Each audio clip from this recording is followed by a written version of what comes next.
The US car market just went from absolutely insane to absolutely terrifying. After nearly 3 straight years of record prices, dealer markups, bidding wars, and outright price gouging, the bubble that everyone said would never pop just exploded. Prices are falling so fast right now that dealers are literally panicking, banks are freezing credit, and buyers who paid top dollar just months ago are suddenly underwater on cars they haven't even finished registering yet. And I'm going to break down exactly why the crash is happening, who gets hurt, who actually benefits, and how 2025 could become the cheapest year to buy a car since 2011. Used car prices are collapsing, dealers are panicking. Let's start with the used market because that's where the panic is setting in fastest. For nearly 3 years, used prices were climbing so stupidly high that some models were selling for more than they did brand new. But now, the party's over. Used inventories are piling up, dealer lots are stuffed again, and suddenly, nobody wants to buy anything at these inflated prices, especially with interest rates pushing monthly payments into mortgage territory. And here's the shock. Repossession vehicles are flooding auctions at the exact same time. More cars coming in, fewer buyers willing to overpay, and financing becoming harder. That is the perfect recipe for a price collapse. And that's exactly what we're watching happen right now in real time. Record high auto loan defaults. The bubble finally burst. You know that feeling when everyone says, "This time it's different"? Yeah, it wasn't. Auto loan defaults are now at record highs, and repos are surging month after month. People simply can't afford the insane monthly payments anymore. The average payment hit over $900 for many buyers. Yes, 900. And that was never going to be sustainable. Banks are tightening lending, cutting approvals, and raising credit requirements. Meanwhile, thousands of buyers are literally walking away from loans because the car they bought for $55K is suddenly only worth $40K, and they're stuck. This is exactly how bubbles pop, when the debt that held them up finally breaks. New car prices plunge after insane dealer markups. And let's talk about new cars, because the fall here is brutal too. Remember the $10K, $20K, even $30,000 market adjustments? Those are evaporating almost overnight. Automakers are slashing MSRPs. Dealers are offering below MSRP deals again, and the leverage has completely shifted. Customers are no longer desperate. They're waiting. They're watching prices fall, and they know deals are coming. Automakers went from markups forever to we have a problem in less than a year.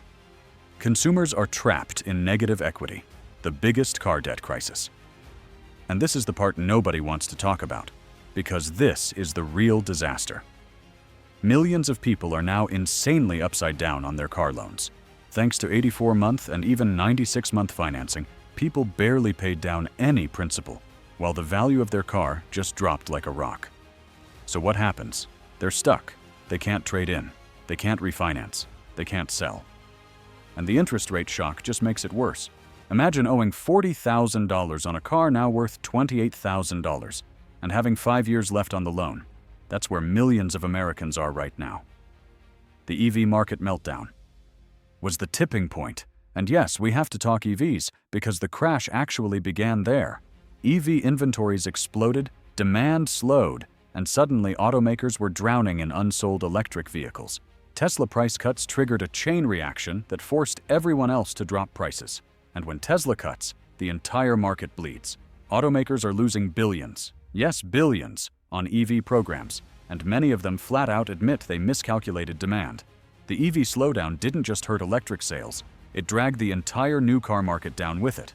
2025 will be the cheapest year to buy a car since 2011. Now here's the twist you need to hear, because after this bubble pops, and it is popping right now, analysts are already predicting something we haven't seen in over a decade: steep declines across almost every major segment.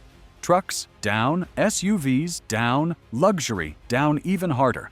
2025 could become the single best buying opportunity since the early 2010s. Prices are expected to fall the most on full-size trucks, luxury models, EVs, and overpriced popular SUVs. If you're shopping, patience might save you thousands, dealers losing millions. As prices crash, layoffs begin. Behind the scenes, dealerships are starting to panic. Showroom traffic is drying up, financing approvals are collapsing, and overpriced inventory is sitting there collecting dust and interest. Some dealers are already cutting staff, and industry analysts are warning of possible closures and bankruptcies if this continues. And here's the scary part. Dealers are paying flooring costs on every car they hold, meaning the longer those overpriced vehicles sit, the bigger their losses get. This could spiral fast. And this is only the beginning. The crash isn't done yet, and the market hasn't fully adjusted. But next, we need to talk about which brands are about to get hit hardest, what types of vehicles are going to fall the most, and how you can time this market to get the best possible deal. Stay with me, because the next part is where things get really interesting. Now here's where the story takes a dramatic twist, because while prices are already falling, the worst hasn't actually hit the market yet. Why? Because tens of thousands of repossessed vehicles are still scheduled to hit auctions over the next 6 to 12 months. Most of those haven't even been processed or transported yet. So the next wave of inventory is still coming, meaning we could see an even steeper collapse as we move deeper into 2025. And remember, auction prices are what set retail prices. When auction values drop, retail values follow. Dealers can't hide from it. They can't pretend the market isn't tanking. The data forces their hand. So if you're seeing mild price cuts today, buckle up, because this is just the opening act. Which cars will crash the most next? Let's break down the obvious targets. Luxury vehicles always fall the fastest. BMW, Mercedes, Audi, Lexus, because those buyers chase trends and jump ship quickly. When economic pressure hits, luxury is the first to get dumped, and luxury is the first to collapse in value. Next, full-size trucks, F-150, Silverado, Ram. These trucks were absurdly overpriced during the pandemic. Dealers were adding insane markups, and customers paid them. But now that fuel prices are rising again and monthly payments are insane, truck demand is falling off a cliff. Then you've got EVs. Already overpriced, already oversupplied, already falling. And with new models constantly launching, the older ones are dropping in value faster than ever. Some EVs have already lost more than 40% of their value in just 2 years. Automakers are quietly cutting production. Behind closed doors, manufacturers are slashing factory output. They'll never admit it publicly, but production cutbacks are already underway because automakers know they pushed too far and flooded the market. They're canceling shifts, delaying models, and in some cases pausing assembly lines entirely. Why? Because they'd rather produce fewer units than drown in unsold inventory. But here's the problem. They reacted way too late. Inventory's already ballooned, and the corrections now won't stop the flood of used vehicles coming in, so prices still have room to fall. The banks are nervous. And that's a big problem. Today's market doesn't collapse because of inventory alone. It collapses because of financing. When banks panic, the whole system tightens. And that's exactly what's happening. Lenders are tightening approvals, raising credit requirements, and pulling back on high-risk loans, which means fewer buyers get approved, which means fewer cars sell, which means more inventory stacks up, which means prices drop more. This becomes a downward spiral, and once banks pull back, the market can fall far faster than anyone expects. The hidden time bomb, lease returns. And here's something almost nobody is talking about: lease returns. Over the next year, a massive wave of lease vehicles are coming back at the exact same time. Used cars are piling up, and repos are flooding auctions. Every single one of those lease returns becomes supply overnight. You know what that means? Prices have nowhere to go but down. Again, and again, and again. The people who bought in 2022 and 2023. Here's the harsh truth. People who bought in 2022 and 2023 are now holding the bag. Those buyers are the ones facing the worst negative equity, the highest interest rates, and the steepest depreciation. They paid peak prices with peak markups at peak interest. So even as prices fall for new buyers, millions of current owners are watching their car value fall faster than they can pay down the loan. That's how financial crises begin, when people owe far more than what things are worth. And the bubble didn't just pop, it exploded. We're not talking a mild correction. We're talking a full-blown reversal of the biggest car price surge in American history. The same dealers who laughed at customers and demanded 20K markups are now praying anyone will buy anything. The same automakers who assumed demand was infinite are now begging customers back with incentives. And the same buyers who were forced into horrible loans are now stuck with vehicles worth thousands less than they owe. But we still haven't talked about the most dangerous part of this collapse: the financial dominoes that haven't even fallen yet, and the one thing that could drag the entire car industry into a deeper recession in 2025. Stay right here, because the next section reveals the real danger lurking behind the crash and why automakers, banks, and dealerships are all quietly preparing for what comes next. Here's where the situation turns from a market correction into a systemic risk. Because the collapse isn't just about price drops, it's about debt that can no longer support the industry. And right now, automakers and lenders are facing a tidal wave of loans that are almost guaranteed to go bad. Think about it. Millions of people financed cars at insane prices, with interest rates that were already too high, and now those cars are rapidly losing value. That means the underlying collateral backing those loans is evaporating. Banks know this, automakers know this, and they're bracing for another wave of defaults. But here's the twist.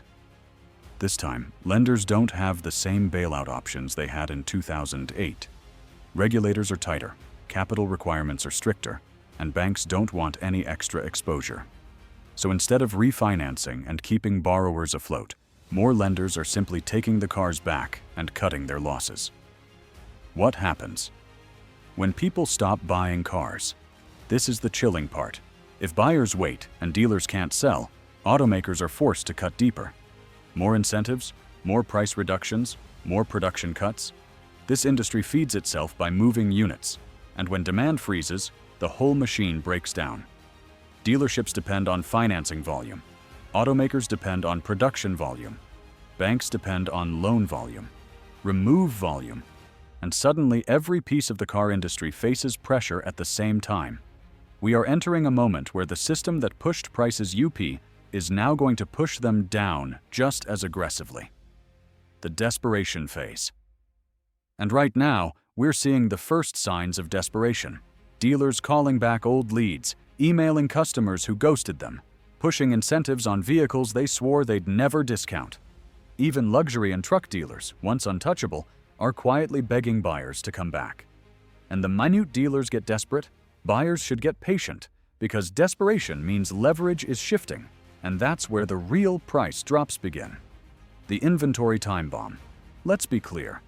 Inventory is the actual ticking bomb here. If automakers and banks can't move inventory fast enough, they're sitting on billions of dollars in vehicles that are depreciating every single day. Every day a car sits, it's worth less. Every day a loan falls behind. The bank loses a little more. So what do automakers do? They slash MSRPs. They throw out rebates that haven't existed in years. They cut production until factories are barely running.